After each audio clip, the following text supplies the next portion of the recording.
हिंदी जातक कथाएं। दो हंस का जोड़ा। मानसरोवर आज जो चीन में स्थित है, कभी थमानसरोवर के नाम से विश्व विख्यात था। उसमें रहने वाले हंस तो नीले आकाश में सफेद बादलों की छटा से भी अधिक मनोरम थे। उनके कलरव सुंदर नर्तकियों की नुपुर ध्वनियों से भी अधिक सुमधुर थे। उन्हीं सफेद हंसों के बीच दो स्वर्ण हंस भी रहते थे। दोनों हंस बिल्कुल एक जैसे दिखते थे और दोनों का आकार भी अन्य हंसों की तुलना में थोड़ा बड़ा था। दोनों समान रूप से गुणवान और शीलवान भी थे।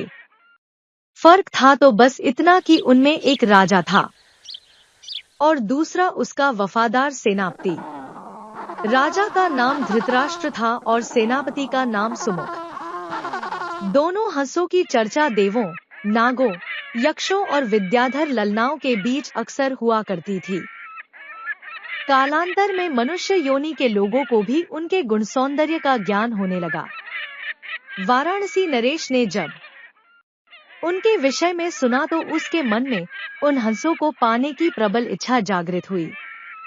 तत्काल उसने अपने राज्य में मानस सदृश एक मनोरम सरोवर का निर्माण करवाया, जिसमें हर प्रकार के आकर्षक जलीय पौधे और विभिन्न प्रकार के कमल जैसे पद्म, उत्पल, कुमुद, पुंडरीक, सौगंधिक, तमरस और कहलर विकसित करवाए।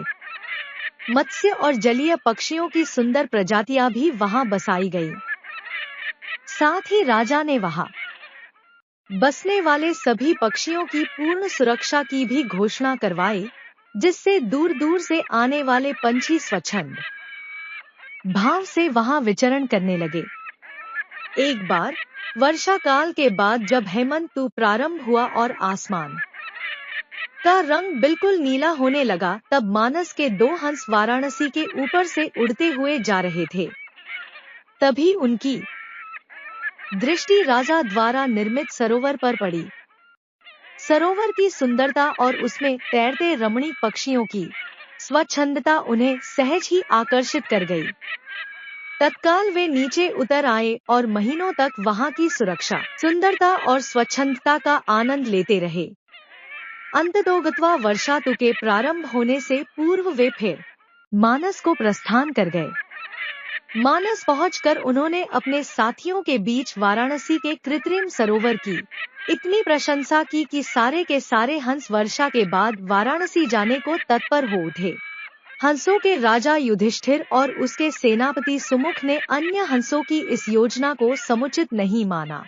युधिष्ठिर ने उनके प्रस्ताव का अनुमोदन न करते हुए यह कहा कि पंछी और जानवरों की एक प्रवृत्ति होती है, वे अपनी संवेदनाओं को अपनी चीखों से प्रकट करते हैं, किंतु जंतु जो कहलाता है, मानव बड़ी चतुराई से करता है अपनी भंगिमाओं को प्रस्तुत जो होता है उनके भावों के ठीक विपरीत।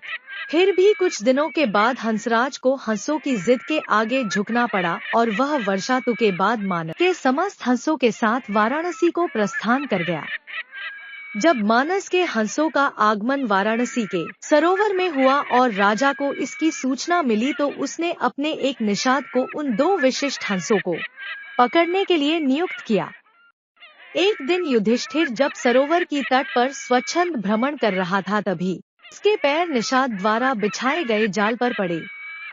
अपने पकड़े जाने की चिंता छोड़ उसने अपनी तीव्र चीखों से अपने साथी हंसों को तत्काल वहां से प्रस्थान करने को कहा, जिससे मानस के सारे हंस वहां से क्षण मात्र में अंतर्धान हो गए। रह गया तो केवल उसका एकमात्र वफादार हमशक्ल सेनापति सुमुख। हंसराज ने अपने सेनापति को भी उड़ जाने की आज्ञा दी, मगर वह दृढ़ता के साथ अपने राजा के पास ही जीना मरना उचित समझा।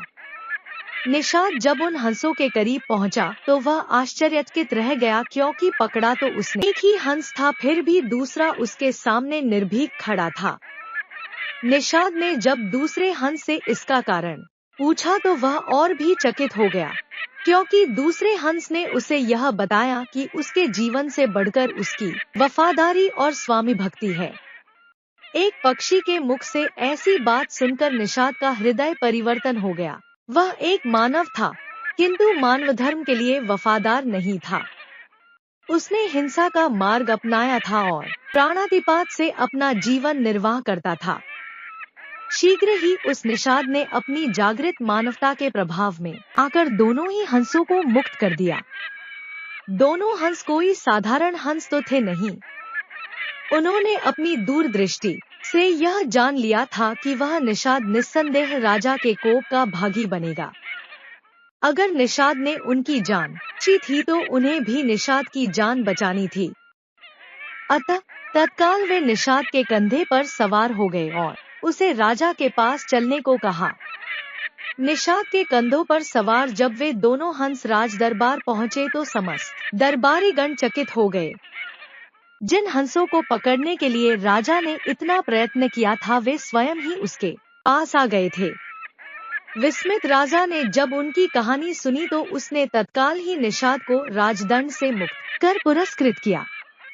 उसने फिर उन ज्ञानी हंसों को आतिथ्य प्रदान किया तथा उनकी देशनाओं को राजदरबार में सादर सुनता रहा। इस प्रकार कुछ दिनों तक राजा का आतिथ्य स्वीकार कर दोनों ही हंस पुनः मानस को वापस लौट गए।